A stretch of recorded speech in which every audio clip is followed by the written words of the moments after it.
संकल्पतरुषा सिंधु पतितानां पावनेभ्यो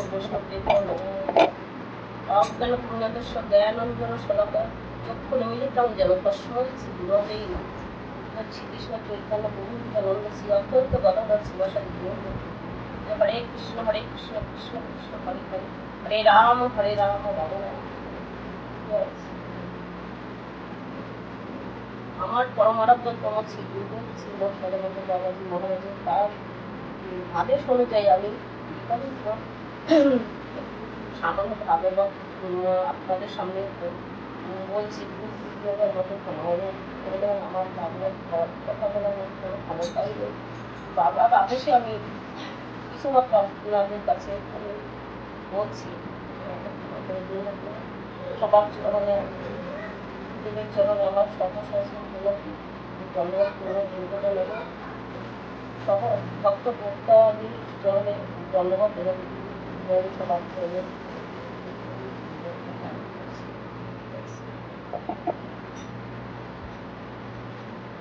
তারকাপুরীতে সত্যাজিৎ নামে এক রাজা ছিলেন। সে ছিলেন সূর্যদেবের উপাসক। তাই সূর্যদেব তাকে দয়া করে একটা সামন্তক মণি উপহার দিয়েছিলেন।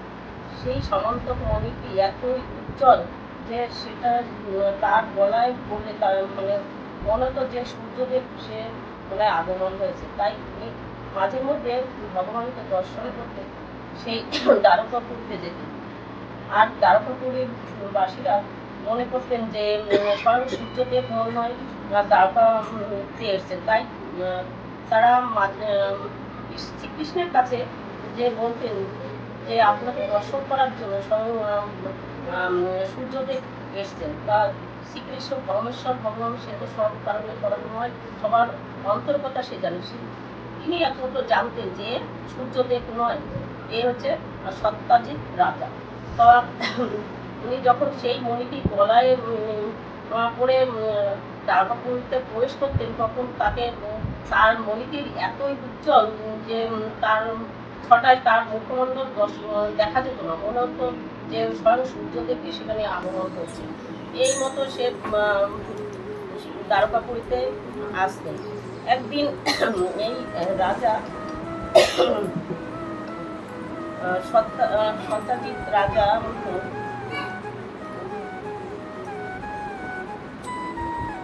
মানে দিয়েছে যে মন করে স্বর্ণ প্রতিদিন সে দিতেন। এই জড়জগতের মানুষ এমনই কামনায় বাসনায় যে সামান্য মনিরই সে বাসনা ছাড়তে পারেন। তাই ভগবানকে সে এই মণিটা দিতে নারাজ হয়েছেন। তখন এই মণিটা উনি একটা মন্দিরে রেখে সেখানে পূজাশ্রম করলেন। একদিন ওনার ভাই বসেন সেই মণিটা চাইল যে দাদা আমাকে মণিটা দাও। আর সেই বসেন মণিটা নিয়ে সে বনের মধ্যে প্রবেশ করলেন। বনের মধ্যে প্রবেশ করাতে সেই বন মধ্যে যখন পরিভ্রমণ করছেন তখন এক সিংহ সেই মণিটা দেখলেন। এবার সিংহ তার সঙ্গে যুদ্ধ করে সেই মণিটা হোসেনকে মেরে মণিটা নিয়ে সেই গুহার মধ্যে প্রবেশ করলেন। গুহার মধ্যে প্রবেশ করার পর সেই সেখানে ছিল জাম্ববান, সেই বনের রাজা ছিলেন জাম্ববান।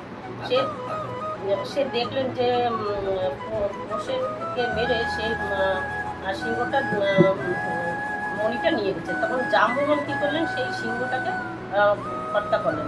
হত্যা করলে সেই মণিটার সে নিয়ে তার গুহায় সে প্রবেশ করলেন। গুহায় প্রবেশ করার পর তার একটা ছোট্ট ছেলে ছিল, তাকে খেলার সামগ্রী ভেবে তার কাছে সেই মণিটা সে দিয়ে সে চলে গেল। এবং কৃষ্ণ এইদিকে কী করলেন, সেই মণি সত্যাজিৎ রাজা ভাবলেন তাই তো হোসেন এখনো ফিরে আসছে না, তাহলে কৃষ্ণ তো এই মণিটা চাইছিলেন, তাহলে হোসেন যখন ফিরে আসছে না তাহলে কী হবে উপায়, তাহলে নিশ্চয়ই আমার ভাইকে সে মেরে সে মণিটা নিয়ে নিয়েছে। এই গুজব সারা দ্বারকাবাসীর মধ্যে ছড়িয়ে পড়লো। এবং দ্বারকাবাসীর মধ্যে ছড়িয়ে পড়লে চারদিকে হাওয়ার বেগে মানে সামান্য এই যে অপচয়, মানুষের যে অপযশ ছড়াতে টাইম লাগে না, মানে হাওয়ার দিকে সমস্ত দ্বারকাবাসীতে সেই অপযশ ছড়িয়ে পড়ে। তখন ভগবান ভাবলেন তাই তো কি করা যায়। তখন সে কি করলো, দ্বারকাবাসীদের নিয়ে সেই মণির খুঁজে বনের মধ্যে প্রবেশ করলেন এবং যেতে যেতে দেখছেন মণিটা চেয়েছিলেন এই হচ্ছে এখন সত্য যে রাজা জানছে যে কৃষ্ণ চেয়েছে যখন, তাহলে আমার ভাইকে মেরে তাকে কৃষ্ণই নিয়েছে, মিথ্যা দই দিয়েছে। তাই ভগবান কৃষ্ণ দেখছে এই মন্দিরটা কোথায় আছে খুঁজে সত্যযুগের রাজাকে দিতে হবে, যে আমি নেই নি, এটা প্রমাণ করতে হবে যে আমি নির্দোষ। তাই ভগবান এই আবার তখন সবাইকে নিয়ে করছে। সব দ্বারকাবাসীদের নিয়ে ভগবান বনের মধ্যে প্রবেশ করলেন এবং প্রবেশ করে দেখছেন কিছু দূরে যে তার হোসেন সেখানে মৃত অবস্থায় পড়ে রয়েছে আর পাশে সেই সিংহটা। এবার ভগবানের তো অজান্তে কিছু নেই, অন্তর্যামী ভগবান সবই জানেন। তাই তিনি কিছু দূর গিয়ে দেখলেন যে একটা গুহা, সেখানে প্রবেশ করলেন। এবার দ্বারকাবাসী যারা ছিলেন তাদের বলছে তোমরা এখানে দাঁড়াও, এই গুহার মধ্যে তোমরা প্রবেশ করতে পারো না, কারণ এই ভয়ঙ্কর গুহায় তোমরা যেতে পারবে না। তখন তাদের বলছে তোমরা এখানে দাঁড়াও, আমি আসছি। এই বলে তাদের ওখানে দাঁড় করিয়ে উনি গুহার মধ্যে প্রবেশ করলেন। গুহার মধ্যে প্রবেশ করে পাতালে চলে গেছেন। পাতালে চলে এবং দেখছেন যে সেখানে সেই মণিকে নিয়ে একটা শিশু খেলা করছে। খেলা করে তখন তার ধাপটি ওই দৃশ্য দেখছেন যে কৃষ্ণ ওখানে প্রবেশ করছে। তাই দেখে ভাবছে যে মণিটা নিতেই মনে হয় এসছে, তার জন্য সে খুব চিৎকার করছে। চিৎকার করালে তখন জাম্বুবান সেখান থেকে বেরিয়ে আসছে। জাম্বুবান বেরিয়ে আসার পরে এবার শ্রীকৃষ্ণ যে তার পরমেশ্বর ভগবান, তার উপাস্য দেবতা, সেই ক্রোধে প্রকম্পিত হয়ে সেই কথা তিনি ভুলে গেছেন। ভুলে গিয়ে তার সঙ্গে দ্বন্দ্বযুদ্ধে আবদ্ধ হলো। এবার প্রথমে সে অস্ত্র দিয়ে সেই তার সঙ্গে যুদ্ধ করলো। তারপরে পাথর দিয়ে, তারপরে বড় বড় বৃক্ষ ছিল সেই দিয়ে তার সঙ্গে যুদ্ধ হলো। এই মতো প্রায় 28 দিন ধরে এই যুদ্ধ চলছে। তার ভগবান একটু খেলার ছলে তার ভক্তের সঙ্গে এই যুদ্ধটা করছিল। সে যদিও ভগবান সাক্ষাৎ এই যুদ্ধের রথ হতে চান, ভগবান খেলার ছলে তার ভক্তের সঙ্গে এই যুদ্ধের রথ 28 দিন ধরে যুদ্ধ হয়। তখন সেই জাম্ববান কিছু ক্লান্ত হয়ে গেল যুদ্ধ করতে করতে। তখন তার উদয় হলো, তাই তো সাধারণ, ইনি কোনো সাধারণ ব্যক্তি নয়, ইনি নিশ্চয়ই আমার প্রভু। তখন রামচন্দ্রের কথা ওনার রামচন্দ্র হচ্ছে উপাসক। তাই রামচন্দ্রের কথা মনে করছে যে সেই রাম, যেই রাম সেই কৃষ্ণ, তা আমি সেই রামচন্দ্রের পুষ্পাঞ্জলি দিতাম, তাকে আমি সেখানে না, তাহলে আমার প্রভু এই সাধারণ কোনো কেউ নয়। তখন তার চরণে সে স্তুতি করতে লাগলো, হে পরমেশ্বর ভগবান, আমি আপনার চরণে আমি মহা অপরাধ করে ফেলেছি, আমাকে ক্ষমা করে দিন। এই বলে অনেক স্তুতি করতে লাগলো অনেকক্ষণ ধরে। তখন পরমেশ্বর ভগবান কৃপাময় দয়া করে তাকে সেই, উনি এতই ক্লান্ত হয়ে পড়লেন যুদ্ধে যে উনি সমস্ত অঙ্গ প্রত্যঙ্গ তার শিথিল হয়ে গেল। তখন ভগবান তার কোমল হাত দিয়ে তার সমস্ত অঙ্গ বুলিয়ে দিলেন এবং বুলিয়ে দেওয়ার পর তার দেহ সচেতন হয়ে আসছে।